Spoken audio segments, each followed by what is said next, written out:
Hello दोस्तों, welcome to Hindi code class. आज के इस लेक्चर में हम बात करेंगे जावा के इम्पोर्टेंट फीचर। इससे पहले की वीडियो में हमने बात की थी जावा क्या है, जावा के थ्रू कौन कौन सी एप्लीकेशन डेवलप कर सकते हैं, जावा के एडिशंस क्या हैं। तो चलिए शुरू करते हैं और देखते हैं जावा के कौन कौन से इम्पोर्टेंट फीचर हैं। यहाँ मैंने जावा के कुछ इम्पोर्टेंट फीचर लिस्ट डाउन कर रखे हैं, जिसमें सबसे पहला फीचर है जावा एक सिंपल लैंग्वेज है और इसको सीखना बहुत इजी है। इसके पीछे बहुत सारे रीजन है। सबसे पहला रीजन है जावा का जो सिंटैक्स है बहुत ही क्लीन है और रीडेबल है। जैसे मैं एक एग्जांपल के थ्रू आपको समझाता हूँ। अगर मैं एक सिंटैक्स लिखता हूँ system dot out dot println और यहाँ पे मैंने कुछ भी लिख दिया XYZ। अब यहाँ पे आप देख सकते हो ये जो जावा का सिंटैक्स है, यहाँ पे आपको एक एक वर्ड समझ में आ रहा होगा। ये सिस्टम है, आउट है, प्रिंटलन है और ये क्या कर रहा है, जो भी हम इस ब्रैकेट के अंदर लिखेंगे वो चीज़ कंसोल में प्रिंट करा देता है। दूसरा रीजन है जावा के सिंपल होने का, क्योंकि जावा में एक ऑटोमेटिक मेमोरी मैनेजमेंट है। ये ऑटोमेटिक मेमोरी मैनेजमेंट का जो टूल है उसको कहते हैं garbage collector. Garbage collector actually में करता क्या है, ये जो अनयूज्ड मेमोरी होती है उसको क्लीन करता है और जो नए वेरिएबल आते हैं उनको सही टाइम पे सही स्पेस मिल जाए, ये मैनेज करता है। इसके बारे में कभी अपकमिंग लेक्चर बनेगा JVM का, तो उसमें पूरी डिटेल में बताया जाएगा कि कैसे मेमोरी ऑक्यूपाई करता है और गार्बेज कलेक्टर किस तरीके से काम करता है, किस तरीके से मेमोरी को साफ करता है। थर्ड है इसका रिच स्टैंडर्ड लाइब्रेरी। तो जावा के पास बहुत सारी प्री डिफाइंड लाइब्रेरी हैं, जैसे java.util, java.io, java.net। बहुत सारा कोड इन लाइब्रेरीज में होता है, इस वजह से डेवलपर को कम कोड करना पड़ता है और जब भी उसको किसी ऐसे फीचर की जरूरत पड़ती है जो ऑलरेडी किसी न किसी लाइब्रेरी में कोड लिख रखा है, तो डायरेक्ट उस लाइब्रेरी के उस पर्टिकुलर क्लास को कॉल कर लिया जाता है। चौथा पॉइंट है जावा एक स्ट्रांगली टाइप्ड लैंग्वेज है, जिस वजह से जावा को एक सिंपल लैंग्वेज माना जाता है। स्ट्रांगली टाइप लैंग्वेज का मतलब है जब भी हम जावा के वेरिएबल को डिक्लेयर करते हैं तो उसमें टाइप स्पेसिफाई करना जरूरी होता है। इसलिए इससे कंपाइल टाइम एरर आते हैं अगर हमारे कोड में, तो वो जल्दी पकड़े जाते हैं। इसका फायदा ये होता है कि जब कोई डेवलपर काम करता है जावा में, तो उसको अपने कोड को डिबग करने में बहुत ही इजी हो जाता है। नेक्स्ट पॉइंट है प्लेटफॉर्म इंडिपेंडेंट। जावा एक प्लेटफॉर्म इंडिपेंडेंट लैंग्वेज है। इसको मैंने बहुत ही डिटेल में समझाया था जब मैंने बताया था जावा क्या है, और मैंने वहाँ पे डेफिनेशन बताई थी कि जावा एक high level object oriented and independent language है। वहाँ पे मैंने पूरा एक ड्राइंग बना के पूरा आपको समझाया था। तो जिसने भी वो वीडियो नहीं देखी तो पहले आप वो वीडियो देख लो, जिससे आपको प्लेटफॉर्म इंडिपेंडेंट अच्छे से समझ में आ जाए। तो मैं यहाँ बात कर रहा था जो जावा का नेचर है वो प्लेटफॉर्म इंडिपेंडेंस का नेचर है। इसका मतलब क्या होता है, जो हमारा सोर्स कोड था उसको जब कंपाइलर ने कंपाइल करके बाइट कोड में कन्वर्ट कर दिया और बाइट कोड को JVM रन करता है, तो जो JVM होता है वो हर प्लेटफॉर्म का अलग अलग होता है। विंडो के लिए JVM अलग होता है, OS का अलग होता है, लाइनेक्स के लिए अलग होता है, और कोई ऑपरेटिंग सिस्टम है तो उनके लिए JVM अलग होगा। तो अगर सिस्टम में JVM पड़ा है तो किसी भी सिस्टम का कंपाइल कोड किसी दूसरे सिस्टम में रन किया जा सकता है। यही नेचर होता है प्लेटफॉर्म इंडिपेंडेंस होना। इसलिए जावा को एक प्लेटफॉर्म इंडिपेंडेंट लैंग्वेज बोला जाता है, क्योंकि उसमें जो बाइट कोड होता है उसको किसी भी प्लेटफॉर्म में रन किया जा सकता है। नेक्स्ट पॉइंट है जो जावा बनाई गई है वो वेल स्ट्रक्चर्ड है। वेल स्ट्रक्चर्ड का मतलब होता है जो जावा की ऑफिशियल साइट है जैसे ओरेकल, उसने जो पूरा डॉक्यूमेंटेशन है बहुत ही प्रॉपर तरीके से बता रखा है कि किस फीचर किस मेथड के थ्रू क्या काम हो रहा है। प्री डिफाइंड जो चीज़ें, pre defined class, pre defined method है, उसके पास जो टूल है, जो टेक्निक है, सारी चीज़ें एक एक चीज़ मेंशन कर रखी है, जिससे डेवलपर को कोड करने में और जावा को समझने में इजी हो जाता है। दूसरा रीजन है कम्युनिटी सपोर्ट है। जावा के पास बहुत बड़ा कम्युनिटी सपोर्ट है, जैसे स्टैक ओवरफ्लो हो गया, गिटहब हो गई, इनमें जावा से रिलेटेड लाखों क्वेश्चन पड़े हुए हैं। तो इससे फायदा ये होता है जब भी कोई डेवलपर किसी टॉपिक पे या अपनी कोडिंग में किसी भी फेज में फंसता है तो वहाँ पे उसका सॉल्यूशन या तो स्टैक ओवरफ्लो में मिल जाता है या गिटहब में मिल जाता है, और इससे रिलेटेड यूट्यूब में भी हजारों वीडियो पड़ी होती हैं, जिससे डेवलपर को अपनी प्रॉब्लम सॉल्व करने में इजी हो जाता है। अब इसका नेक्स्ट फीचर है ऑब्जेक्ट ओरिएंटेड। तो ये भी मैंने बहुत डिटेल में बताया था जब मैंने जावा का फर्स्ट लेक्चर कवर किया था। उसमें मैंने जावा के डेफिनेशन में एक पॉइंट था ऑब्जेक्ट ओरिएंटेड, तो ये भी कवर किया था। तो एक बार मैं फिर से बताता हूँ कि जावा को ऑब्जेक्ट ओरिएंटेड प्रोग्रामिंग लैंग्वेज क्यों कहते हैं। इसमें सबसे पहले समझते हैं कि एक्चुअली में ऑब्जेक्ट ओरिएंटेड होता क्या है। तो ऑब्जेक्ट ओरिएंटेड का मतलब होता है कोई भी ऐसी प्रोग्रामिंग लैंग्वेज जिसमें ऑब्जेक्ट ओरिएंटेड के रूल फॉलो हो रहे हों, वो ऑब्जेक्ट ओरिएंटेड प्रोग्रामिंग लैंग्वेज हो जाती है। ऑब्जेक्ट ओरिएंटेड के कुछ कॉन्सेप्ट हैं, कुछ रूल है। जैसे प्रोग्राम के अंदर कुछ भी कोड लिखेंगे वो क्लास के अंदर लिखेंगे। प्रोग्राम के अंदर सारी चीजें ऑब्जेक्ट के रूप में डिफाइन करेंगे। इसका मतलब ये हुआ कि आप पूरे प्रोग्राम को ऑब्जेक्ट और क्लास में स्ट्रक्चर्ड करते हो। तो ऑब्जेक्ट ओरिएंटेड प्रोग्रामिंग लैंग्वेज में ये कुछ इंपॉर्टेंट रूल होते हैं। इनको ऑब्जेक्ट ओरिएंटेड प्रोग्रामिंग लैंग्वेज के पिलर भी माने जाते हैं।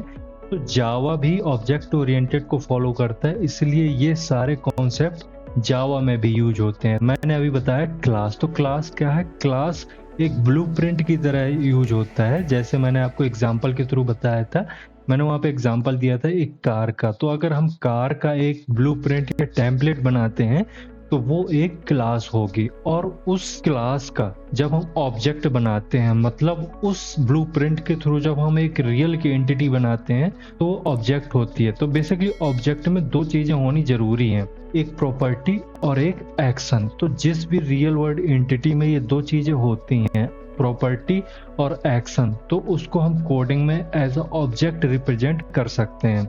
मान लो कार को ही मान लो, कार में अगर हम प्रॉपर्टी को माने तो कार का कलर, प्राइस, मॉडल, ये सारी प्रॉपर्टी हैं। और एक्शन में आ जाएगा स्टार्ट, स्टॉप, ब्रेक, ये सारी चीजें एक्शन है। तो कार एक ऑब्जेक्ट हो गई। कार को हम एक ऑब्जेक्ट की तरह रिप्रेजेंट कर सकते हैं हम कोड में। तो हर वो एक रियल वर्ल्ड एंटिटी जिसमें एक्शन है और प्रॉपर्टी है, उसको हम जावा में एक रियल वर्ल्ड एंटिटी की तरह रिप्रेजेंट कर सकते हैं। उसके बाद आता है इनकैप्सुलेशन। इनकैप्सुलेशन का मतलब क्या होता है? आप जैसे कैप्सूल देखते हो, कैप्सूल जो मेडिसिन में, मेडिकल में मिलता है, उस कैप्सूल के अंदर बहुत सारी डिफरेंट टाइप की मेडिसिन्स भरी होती है, बाइंड होती है। तो वही काम होता है जावा के अंदर भी। इनकैप्सुलेशन क्या करता है? बहुत सारी चीजों को अपने अंदर बाइंड कर देता है। और इनकैप्सुलेशन अचीव कैसे करते हैं? इसको अचीव करने के कुछ रूल्स हैं। जैसे जावा में जो डेटा है उसको हम एज अ प्राइवेट डिफाइन करते हैं, और उसको एक्सेस करने के लिए हम डिफरेंट टाइप के मेथड बनाते हैं। जैसे get method, set method, set के थ्रू हम सेट कर देते हैं उसकी वैल्यू। गेट मेथड के थ्रू हम उनकी वैल्यू को गेट कर सकते हैं, हम डायरेक्ट एक्सेस नहीं कर सकते। तो ये चीजें होती हैं एनकैप्सुलेशन के अंदर। नेक्स्ट है आपका इनहेरिटेंस। इनहेरिटेंस में क्या होता है? एक क्लास दूसरी क्लास से प्रॉपर्टीज ले सकती है। क्लास में तो ये हो गया, अभी अगर आपने कोडिंग नहीं की तो हो सकता है आपको ये समझ में ना आया हो, बट मैं आपको एक रियल वर्ल्ड एग्जांपल के थ्रू यही चीज समझाता हूँ कि मान लो आपके पास एक कार थी, आपने बना ली थी, बट फ्यूचर में आपने डिसाइड किया कि एक और कार आपको बनाना है, बट वो सेम कार नहीं होगी, वो आपको इलेक्ट्रॉनिक कार बनानी है। तो इलेक्ट्रॉनिक कार के लिए आप दोबारा से सारी चीज़ें नहीं बनाएंगे, क्योंकि आपने पहले जो कार बनाई थी उसमें बहुत सारी चीज़ें पहले ही बना के तैयार कर रखी हैं। जैसे आपने सीट बनाई थी, आपने वायर बनाए थे, आपने बहुत सारी चीज़ें पहले से बनाई थी, हैंडल, स्टीयरिंग बनाया था, क्लच, ब्रेक, सब कुछ बनाया हुआ था। तो आप फिर दोबारा से क्यों ही बनाएंगे? आप उसी को इनहेरिट करके आप अपना जो नया कोड है, जो नई कार है, उसी में आप फिट कर दोगे। तो इनहेरिटेंस के थ्रू क्या होता है, हमें फायदा क्या मिलता है? हम कोड को जितनी बार चाहे उतनी बार रीयूज कर सकते हैं, अपने हिसाब से उसको मॉडिफाई भी कर सकते हैं अगर करना चाहें। तो ये सारी चीजें हम इनहेरिटेंस के अंदर कर सकते हैं। अब बात करते हैं हम पॉलीमॉर्फिज्म। पॉलीमॉर्फिज्म में कोड के अंदर क्या होता है, एक ही मेथड को अलग अलग बिहेवियर में रिप्रेजेंट करना पॉलीमॉर्फिज्म होता है। जैसे इसका भी मैं आपको एग्जांपल बताता हूँ। जैसे आपके पास एक कार है और आपके पास एक ट्रक भी है, और दोनों में एक फंक्शनैलिटी है ब्रेक लगाने की, बट दोनों का जो ब्रेक लगाने का तरीका है, जो ब्रेक लगाने का फंक्शन है, जो इंटरनली चीजें हो रही हैं वो अलग अलग हैं, लेकिन मेथड एक ही है ब्रेक। तो आप क्या करते हो, जब आप कोड करते हो तो मान लो आपने एक क्लास में कोई मेथड बना लिया, अब आपको लगता है कि मेथड तो यही है बट इसके अंदर मैं कुछ चीजें चेंज कर सकता हूँ। आप क्या करते हो, उस क्लास को आप एक्सटेंड करते हो या इनहेरिट करते हो और उस मेथड का जो डेफिनेशन है वो चेंज कर देते हो। मेथड वही है, नेम वही है मेथड का, बट उसके अंदर का कंटेंट चेंज हो गया। तो यही काम होता है आपका पॉलीमॉर्फिज्म में। तो मैंने अब दोनों तरीके से आपको समझा दिया, कोडिंग के थ्रू भी और रियल वर्ल्ड एग्जांपल के थ्रू भी। बट एक्चुअल में कैसे होता है, जब हम कोड पार्ट इसका करेंगे तो आपको प्रॉपर समझ में आएगा। नेक्स्ट पॉइंट है इसका एब्स्ट्रैक्शन। तो जावा में ये फैसिलिटी होती है एब्स्ट्रैक्ट क्लास और इंटरफेस यूज कर सकें। कि इंटरफेस क्या है, एब्स्ट्रैक्ट क्लास क्या है, ये बात की बातें हैं, एडवांस चीजें हैं, तो ये मैं अभी बताऊंगा कमिंग लेक्चर में। तो कुछ ये फंक्शनैलिटीज हैं जावा के पास, तो इनका यूज करके अपने कोड के अंदर के इंपॉर्टेंट फंक्शनैलिटीज होती हैं उनको शो करा देते हैं। जो यूजर के लिए बहुत जरूरी है उसको शो करा देते हैं, बाकी चीजों को हाइड कर देते हैं।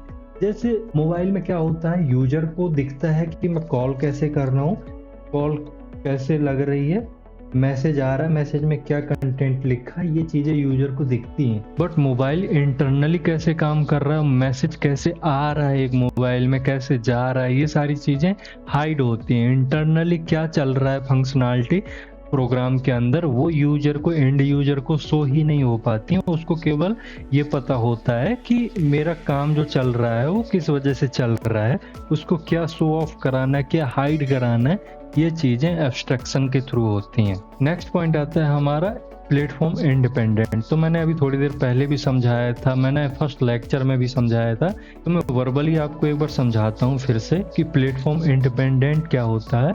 सबसे पहले आपके पास जावा फाइल होती है, जावा का कोड होता है, उसे सोर्स कोड बोलते हैं। जावा का कोड जब आप लिखते हो उसके बाद उसे सेव करते हो, तो जावा का कोड सेव होने के बाद उसको सबसे पहले कंपाइल किया जाता है। तो कंपाइलेशन स्टेप बहुत सारे होते हैं। जब मैं आपका फर्स्ट जावा का प्रोग्राम बनवाऊंगा तब मैं आपको ये एक्सप्लेन करूंगा कि कंपाइलेशन और एग्जीक्यूशंस के जो स्टेप हैं वो क्या क्या होते हैं। अभी जस्ट आप ओवरव्यू समझो कि होता क्या है। तो प्लेटफॉर्म इंडिपेंडेंट में क्या होता है, जो आपका सोर्स कोड होता है वो कंपाइलर के थ्रू कंपाइल होता है और वो बाइट कोड जनरेट करता है, और जो फाइल जनरेट होती है उसमें लास्ट में डॉट क्लास लगा हुआ होता है, और फाइल का नाम वही होता है जो आपके क्लास का नाम होता है। मान लो आपके प्रोजेक्ट के अंदर काफ़ी सारी क्लास हैं। जब आप प्रोग्राम को कंपाइल करेंगे तो जितनी भी आपके पास क्लासेस हैं वो सारी क्लासेस आपकी फाइल के रूप में बन के आ जाएंगी, और सारी फाइल के बाद में डॉट क्लास एक्सटेंशन लगा होगा। तो ये होगा बाइट कोड। उसके बाद इस बाइट कोड को करते हैं रन। तो ये रन जेवीएम करता है, जावा वर्चुअल मशीन होती है, ये भी एक कोड होता है।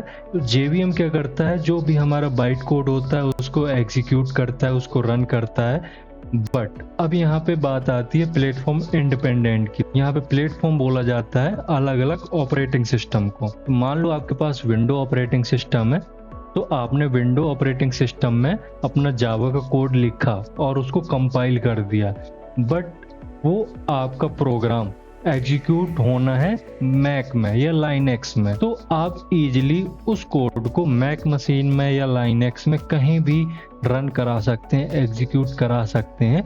ये बिहेवियर होता है प्लेटफॉर्म इंडिपेंडेंस होना। तो अब आपके समझ में आया होगा प्लेटफॉर्म इंडिपेंडेंट क्यों बोला गया है जावा को, क्योंकि ये किसी एक प्लेटफॉर्म में डिपेंडेंट नहीं होती है। मान लो आपने मैक मशीन में कोई कोड किया तो आप उसको अपनी विंडो मशीन में इजीली एग्जीक्यूट करा सकते हैं, बस आपके मशीन में जेवीएम होना चाहिए। सारे मशीन का जेवीएम अलग अलग होता है, वो अलग अलग इंस्टॉल होता है। आपका बाइट कोड किसी भी मशीन का हो उससे फर्क नहीं पड़ता, वो दूसरे प्लेटफॉर्म में इजीली एग्जीक्यूट हो जाता है।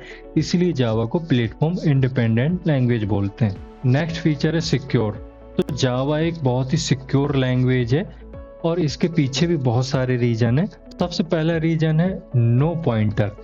इससे पहले की जो लैंग्वेज थी सी और सी प्लस प्लस, तो सी और सी प्लस प्लस में पॉइंटर का कॉन्सेप्ट होता था, बट जावा ने पॉइंटर को हटा दिया, क्योंकि पॉइंटर के थ्रू कोई भी यूजर मेमोरी को डायरेक्ट एक्सेस कर सकता है। इस वजह से प्रोग्राम में हैकिंग और मेमोरी करप्शन का खतरा बढ़ जाता है। इस वजह से जावा ने पॉइंटर का कॉन्सेप्ट ही हटा दिया। बट इंटरनली यूज होता है, जब हम कलेक्शन का यूज करते हैं तो जावा में इंटरनली पॉइंटर का यूज होता है, बट एक्सटर्नली ऐसा कोई भी प्रोविजन नहीं दिया गया डेवलपर को कि वो पॉइंटर का यूज कर सके। दूसरा पॉइंट है जावा के पास ऑटोमेटिक मेमोरी मैनेजमेंट है। ये भी मैंने आपको अभी बताया था कि जावा सिंपल क्यों है, क्योंकि इसके पास मेमोरी मैनेजमेंट का कॉन्सेप्ट है। एक टूल है गार्बेज कलेक्टर। ये क्या करता है, अनयूज्ड जो रेफरेंस्ड ऑब्जेक्ट होते हैं उनको डिलीट कर देता है, और जो नए ऑब्जेक्ट आते हैं मेमोरी के अंदर उनको एलोकेट कर देता है। तो बेसिकली इसका काम होता है एलोकेशन और डी एलोकेशन का। अगर ये जावा ऑटोमेटिक मेमोरी मैनेजमेंट ना करे तो डेवलपर को मैनेज करना पड़ेगा। डेवलपर को देखना पड़ेगा कि कौन सा ऑब्जेक्ट अनयूज्ड ऑब्जेक्ट है, कौन सा यूज ऑब्जेक्ट है, और मैनुअली ही उस ऑब्जेक्ट को डिलीट करना पड़ेगा। तो कभी कभी क्या होता है कि ऐसे ऑब्जेक्ट भी डिलीट हो जाते हैं जो यूज हो रहे होते हैं, गलती से डिलीट हो जाते हैं। इस केस में क्या होता है, हमारा जो प्रोग्राम है वो क्रैश हो जाता है। तो इस वजह से इसको प्रॉपर सेफ बनाने के लिए, सिक्योर बनाने के लिए जावा में ऑटोमेटिक मेमोरी मैनेजमेंट का कॉन्सेप्ट होता है। तो बाइट कोड वेरिफिकेशन क्या होता है, जो जेवीएम होता है, सबसे पहले जेवीएम में बाइट कोड लोड होता है। लोड का मतलब वो क्लास फाइल हमारे जेवीएम में आती है। आते ही सबसे पहले वो चेक करता है बाइट कोड को। तो बाइट कोड को जो चेक करता है वो होता है बाइट कोड वेरीफायर। वो एक एक लाइन, बाइट कोड की एक एक लाइन चेक करता है और उसमें देखता है कि कोई ऐसा कोड तो नहीं है जिससे हमारे प्रोग्राम को कोई नुकसान हो रहा हो, कोई मलेशियस कोड तो नहीं है जिसको जैसे ही रन होता है तो पूरा सिस्टम ही क्रैश कर दे, पूरा सिस्टम ही हैक कर ले। तो बहुत सारी चीजें होती हैं। ये सब चीजें बाइट कोड वेरीफायर श्योर करता है एक एक लाइन चेक करने के बाद कि आप इसको रन कर सकते हो। अगर उसको कहीं भी ऐसा लगता है कि ये जो कोड है ये वैलिड नहीं है, तो वहीं पर ही आगे का एग्जीक्यूशन बंद हो जाएगा। नेक्स्ट पॉइंट है सिक्योरिटी मैनेजर और सैंडबॉक्स एनवायरनमेंट। तो सिक्योरिटी मैनेजर क्या है? सिक्योरिटी मैनेजर इंश्योर करता है कि किस रिसोर्स का एक्सेस देना है, किस रिसोर्स का एक्सेस नहीं देना है। और कुछ सिमिलर चीजें होती हैं सैंडबॉक्स एनवायरनमेंट के अंदर। तो पहले जो ट्रेडिशनल सैंडबॉक्स था वो तो अब यूज होता नहीं है, क्योंकि जब हमारे एप्लेट वगैरह यूज होते थे तो उस टाइम पे वो ट्रेडिशनल सैंडबॉक्स यूज होता था। बट सैंडबॉक्स को दूसरे तरीके से आज भी यूज किया जाता है। जैसे मैं आपको एग्जांपल देता हूँ ब्राउजर का। तो ब्राउजर में आप मल्टीपल टैब ओपन करते हो, तो जो एक टैब होता है वो प्रॉपर सैंडबॉक्स एनवायरनमेंट के अंदर ही होता है। सैंडबॉक्स एनवायरनमेंट करता क्या है, जो भी आपका एक टैग में डेटा है, इंफॉर्मेशन है, वो इंफॉर्मेशन, वो डेटा दूसरे टैग को पता ही नहीं होती कि आप पहले टैग में क्या सर्च कर रहे हो। तो ये बिहेवियर होता है सैंडबॉक्स का। तो सैंडबॉक्स एक एनवायरनमेंट देता है जिसके अंदर आपका डेटा आइसोलेट होता है। आप उसके अंदर क्या कर रहे हो दूसरे टैब में पता नहीं होता है। सेम चीज होती है मोबाइल ऐप में। जब आप मोबाइल में मल्टीपल ऐप डाउनलोड करते हो, डाउनलोड होते ही हैं तो एक ऐप दूसरे ऐप का डेटा, उसका क्रेडेंशियल, उसकी कोई भी चीज नहीं देख पाता, नहीं एक्सेस कर पाता। उसका रीजन भी है सैंडबॉक्स एनवायरनमेंट, क्योंकि हर एक ऐप एक अपने सैंडबॉक्स एनवायरनमेंट के अंदर ही काम करता है, उसके अंदर ही वो खोलेगा और उसी के अंदर ही सारे काम करेगा। तो ये चीज होती है सैंडबॉक्स एनवायरनमेंट। इसके बाद पॉइंट है एक्सेप्शन हैंडलिंग। तो जावा एक फीचर देता है एक्सेप्शन हैंडलिंग का। अगर कोई भी रन टाइम या कंपाइल टाइम पे एरर आती है, एक्सेप्शन आती है, तो उसको ऑटोमेटिक हैंडल कर लेता है। इसके अलावा जावा में बहुत सारे ऐसी चीजें दी गई हैं जैसे try catch block, finally block, throw and throws. इन सब चीजों का यूज करके हम एक्सेप्शन को हैंडल कर सकते हैं। तो इस वजह से भी जावा सिक्योर हो जाती है। अब नेक्स्ट फीचर की बात करते हैं रोबस्ट एंड स्केलेबल का। तो यहाँ पे एक एक चीज समझते हैं। पहले हम समझते हैं रोबस्ट का। तो रोबस्ट का मतलब होता है मजबूत। जावा रोबस्ट क्यों है, तो वो कौन कौन सी चीजें हैं जो जावा को रोबस्ट बनाती हैं। सबसे पहला पॉइंट है इसमें स्ट्रॉन्ग मेमोरी मैनेजमेंट। तो ये मैंने अभी थोड़ी देर पहले बताया था कि टूल है गार्बेज कलेक्टर का। ये अनयूज्ड मेमोरी को डिलीट कर देता है और जो नए ऑब्जेक्ट आते हैं उनके लिए मेमोरी एलोकेट कर देता है। तो जो गार्बेज कलेक्टर है वो ऑटोमेटिक ही लोकेट और डीलोकेट का काम करता है। इससे मेमोरी लीक का जो डर होता है, जो प्रोग्राम क्रैश होने की संभावना होती है, वो कम हो जाती है, क्योंकि ये डेवलपर मैनुअल नहीं करता। अगर मैनुअल करे तो कुछ ना कुछ गलतियां हो सकती हैं डेवलपर से। तो ये चीज जावा को सबसे ज्यादा रोबस्ट बनाती है। तो इसका नेक्स्ट पॉइंट है एक्सेप्शन हैंडलिंग। तो जावा के पास बहुत ही अच्छा मैकेनिज्म है एरर और एक्सेप्शन को हैंडल करने का। जावा ने try catch block, finally block, बहुत सारी चीजें दे रखी हैं जिसके थ्रू हम किसी भी एक्सेप्शन को बहुत ही ग्रेसफुली हैंडल कर सकते हैं। इससे अगर प्रोग्राम में रन टाइम पे कोई भी एरर आती है तो हम प्रोग्राम को फेल होने से बचा सकते हैं। नेक्स्ट पॉइंट है type checking eight compile time. तो मैंने आपको बताया था अभी कि जावा एक स्ट्रांगली टाइप्ड लैंग्वेज है। मतलब जावा का सिंटैक्स लिखने के टाइम पे ही हम उसके टाइप को भी बताते हैं कि ये किस टाइप की वैल्यू स्टोर करेगा, इंट करेगा, स्ट्रिंग करेगा, फ्लोट करेगा, किस टाइप की वैल्यू होगी जो मेमोरी में सेव करेगा। अगर हमारा टाइप मिसमैच होता है, मान लो अगर हमने वहां पे int a equal to hello, तो ये कोड जैसे ही कंपाइल होगा वैसे ही इसमें एरर आ जाएगा। तो ये कंपाइल टाइम पे ही चेक हो जाएगा कि आपने जो यहाँ पे टाइप लिखा है, टाइप मेंशन किया है, और यहाँ पे जो आपने वैल्यू दी है वो मैच नहीं हो रहे। तो ये चीज कंपाइल टाइम पे ही चेक हो जाती है। तो इसीलिए जावा को बोलते हैं कि ये टाइप चेकिंग करता है कंपाइल टाइम पे ही। नेक्स्ट पॉइंट है जावा का प्लेटफॉर्म इंडिपेंडेंट होना। तो ये भी जावा को रोबस्ट बनाता है, क्योंकि ये इंश्योर करता है कि आप किसी भी प्लेटफॉर्म में जावा को बनाइए, जावा को कंपाइल करिए और ये इंश्योर हो जाइए कि वो दूसरे ऑपरेटिंग सिस्टम में भी रन हो सकता है। तो ये चीज जावा को रोबस्ट बनाती है। अब जावा स्केलेबल क्यों, ये भी हम देख लेते हैं। जावा स्केलेबल होने के भी मैंने यहाँ पे रीजन मेंशन कर रखे हैं। सबसे पहला रीजन है मॉड्यूलर स्ट्रक्चर। तो आपको स्केलेबल से समझ में आ रहा होगा, स्केलेबल मतलब होता है जिस चीज को बढ़ाया जा सके, स्केल किया जा सके, उसको स्केलेबल बोलते हैं। जावा का कोड होता है वो मॉड्यूलर वाइज होता है, यानी आप पूरे प्रोग्राम को, पूरे एप्लीकेशन को छोटी छोटी चीजों में बांट देते हो, जैसे क्लास में, पैकेज में। इससे फायदा ये होता है कि जब भी आप अपने प्रोजेक्ट को स्केल करते हो, बड़ा करते हो, तो उसको मैनेज करने में आसानी हो जाती है। नेक्स्ट है मल्टी थ्रेडिंग सपोर्ट। तो जावा के पास मल्टी थ्रेडिंग का कॉन्सेप्ट है। इसमें आप एक ही समय पे बहुत सारे टास्क एक साथ एग्जीक्यूट करा सकते हो। इससे परफॉर्मेंस बढ़ जाती है। जब आपके यूजर बढ़ते हैं तो आपका प्रोग्राम स्मूथली वर्क करता रहता है। नेक्स्ट फीचर देखते हैं मल्टी थ्रेडिंग। तो जिसको अभी मैंने शॉर्ट में बताया, अब मैं यहाँ पे थोड़ा सा डिटेल करता हूँ। एक ही प्रोग्राम में एक से ज्यादा काम एक साथ करना, पैरेलल करना, वो होता है मल्टी थ्रेडिंग। यहाँ जो थ्रेड वर्ड यूज होता है, थ्रेड मतलब यहाँ पे धागा नहीं है, थ्रेड मतलब होता है टास्क। मल्टीपल टास्क एक समय में एक साथ एग्जीक्यूट कराना मल्टी थ्रेडिंग कहलाता है। आप इसको ऐसे समझो जैसे आपने कोई ऐप बनाया, अब उस ऐप में एक साथ बहुत सारे काम हो रहे हैं, एक साथ आपका फाइल डाउनलोड हो रहा है, एक साथ आप यूजर से इनपुट ले रहे हो, उसी टाइम पे बैकग्राउंड में एक म्यूजिक भी चल रहा है, तो सारे काम एक साथ हो रहे हैं। तो ये काम है मल्टी थ्रेडेड का। तो इसको जब मैं डिटेल में बताऊंगा तब मैं बताऊंगा आपको कि ये कैसे काम करता है, कौन कौन से तरीके होते हैं थ्रेड को बनाने के। तो बेसिकली दो तरीके होते हैं। एक होती है आपके पास थ्रेड क्लास, तो या तो आप थ्रेड क्लास के थ्रू बना लो, या फिर दूसरी होती है आपके पास रनेबल इंटरफेस। तो रनेबल इंटरफेस का यूज करके भी आप थ्रेड बना सकते हो।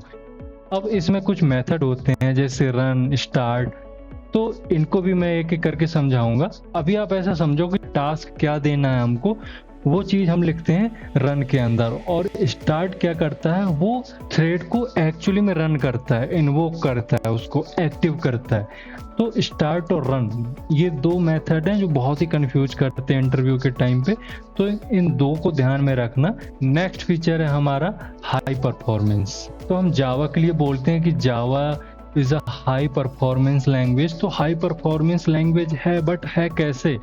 तो जब भी हम ये बोलें कि जावा एक हाई परफॉर्मेंस लैंग्वेज है, तो हम एक्चुअली में बात कर रहे होते हैं कि जावा का जो एग्जीक्यूशन है वो बहुत ही फास्ट है। तो सबसे पहले रीजन है इसमें जस्ट इन टाइम कंपाइलर होता है। तो ये एक JVM का टूल है। JVM के अंदर होता है एक एग्जीक्यूशन इंजन। उसमें दो टूल होते हैं, एक होता है जस्ट इन टाइम और दूसरा होता है इंटरप्रेटर। तो इंटरप्रेटर क्या करता है, लाइन बाय लाइन पढ़ता है बाइट कोड को और उसको एग्जीक्यूट करता है। और जस्ट इन टाइम क्या करता है, जो कोड बार बार रिपीट हो रहा हो, मान लो एक मेथड है वो बार बार कॉल हो रहा है, तो उस कॉल को बार बार कॉल होने वाले मेथड को इंटरप्रेटर एग्जीक्यूट नहीं करेगा, उसके लिए है जस्ट इन टाइम। तो ये क्या करता है, परफॉर्मेंस एनहेंस कर देता है, एग्जीक्यूशन की परफॉर्मेंस बढ़ा देता है। क्योंकि जो इंटरप्रेटर है वो तो लाइन बाय लाइन पढ़ता है, एक लाइन पढ़ेगा एग्जीक्यूट करेगा, दूसरी लाइन पढ़ेगा एग्जीक्यूट करेगा। बट जस्ट इन टाइम ऐसा नहीं करता। जस्ट इन टाइम कंपाइलर एक ही बार में पूरे कोड को नेटिव कोड में कन्वर्ट करके रख लेता है, और जैसे ही जरूरत पड़ती है इंटरप्रेटर को बाईपास करते हुए डायरेक्ट ही एग्जीक्यूट करा देता है। तो इससे परफॉर्मेंस हाई हो जाती है जावा की। दूसरा रीजन है एफिशिएंट मेमोरी मैनेजमेंट। ये मैंने बताया था अभी आपको कि जावा के पास जो गार्बेज कलेक्टर का कॉन्सेप्ट है, ये ऑटोमेटिक जो भी अनयूज्ड ऑब्जेक्ट होते हैं उनको डिलीट कर देता है, और नए जो ऑब्जेक्ट आते हैं उनको मेमोरी एलोकेट करता है। ये सारी चीजें ऑटोमेटिक होने की वजह से परफॉर्मेंस डिग्रेड नहीं होती, परफॉर्मेंस हाई रहती है। ये सारी चीजें मैनुअल नहीं संभालनी पड़ती, ऑटोमेटिक इंटरनली प्रोग्राम बैकग्राउंड में प्रोग्राम चलता है और सारी चीजें एग्जीक्यूशन के साथ ही साथ चलती रहती हैं। तो इससे जो परफॉर्मेंस है वो हाई रहती है। इसके अलावा जो अभी हमने समझा था कॉन्सेप्ट मल्टी थ्रेडिंग का, तो मल्टी थ्रेडिंग भी जावा के पास ऐसा फीचर है, ऐसा कॉन्सेप्ट है जिससे कि परफॉर्मेंस हाई रहती है। क्योंकि मल्टी थ्रेडिंग का कॉन्सेप्ट जो है वो यही होता है कि आप एक ही समय में मल्टीपल टास्क को एग्जीक्यूट करा रहे होते हैं इंडिपेंडेंटली। एक थ्रेड का दूसरे थ्रेड से कोई लेना देना नहीं होता है, सारे थ्रेड इंडिपेंडेंटली ही एग्जीक्यूट हो रहे होते हैं। इससे परफॉर्मेंस बहुत ज़्यादा हाई हो जाती है। नेक्स्ट फीचर आता है डिस्ट्रीब्यूटेड। तो जावा को डिस्ट्रीब्यूटेड लैंग्वेज इसलिए कहा जाता है क्योंकि जावा के थ्रू ऐसे एप्लीकेशन भी डेवलप किए जा सकते हैं जो अलग अलग सिस्टम में एग्जीक्यूट हो रहे होते हैं, और सारे सिस्टम एक ही एप्लीकेशन को एग्जीक्यूट कर रहे होते हैं कोऑर्डिनेटेड तरीके से। मतलब आप ऐसे समझो जैसे आपके पास एक शॉपिंग वेबसाइट है और उस शॉपिंग वेबसाइट में जो पेमेंट गेटवे है वो किसी दूसरे सर्वर में रख रखा है, जो प्रोडक्ट डिटेल है वो दूसरे सर्वर में रख रखी है, और प्रोडक्ट को ट्रैक करना तो वो आपने तीसरे किसी सर्वर पे रख रखा है। बट तीनों सर्वर एक ही एप्लीकेशन के लिए काम कर रहे हैं। यूजर इन तीनों सर्विस का यूज कर सकता है, इसलिए जावा को डिस्ट्रीब्यूटेड लैंग्वेज कहा जाता है। तो आज के टाइम में जावा के थ्रू कोई भी डिस्ट्रीब्यूटेड एप्लीकेशन डेवलप करने के लिए जावा के पास जो एंटरप्राइज एडिशन है J2EE, ये बहुत सारे फीचर प्रोवाइड करता है। इसमें हम सर्वलेट, EJB, वेब सर्विसेज, बहुत सारी चीज़ों का यूज करके एक पूरा डिस्ट्रीब्यूटेड एप्लीकेशन डेवलप करते हैं। अब जावा का नेक्स्ट फीचर है डायनेमिक एंड एक्सटेंसिबल। तो जावा को डायनेमिक लैंग्वेज इसलिए बोला जाता है क्योंकि जावा ये फैसिलिटी प्रोवाइड कराता है कि आप रन टाइम पे ही किसी मॉड्यूल, क्लास, ऑब्जेक्ट, किसी भी फीचर को ऐड कर सकते हो, अपडेट कर सकते हो। ये सारी चीजें आप रन टाइम पे ही कर सकते हो। इसके लिए आपको पूरा प्रोग्राम दोबारा से रिकम्पाइल करने की जरूरत नहीं होती है। तो जावा को डायनेमिक और एक्सटेंसिबल क्यों कहते हैं, इसके भी कुछ रीजंस हैं। सबसे पहला है run time loading of classes. इसमें क्या होता है, जो जावा का क्लास लोडर मैकेनिज्म है वो रन टाइम पर एक्सटर्नल क्लास और फाइल को मेमोरी में लोड कर सकता है।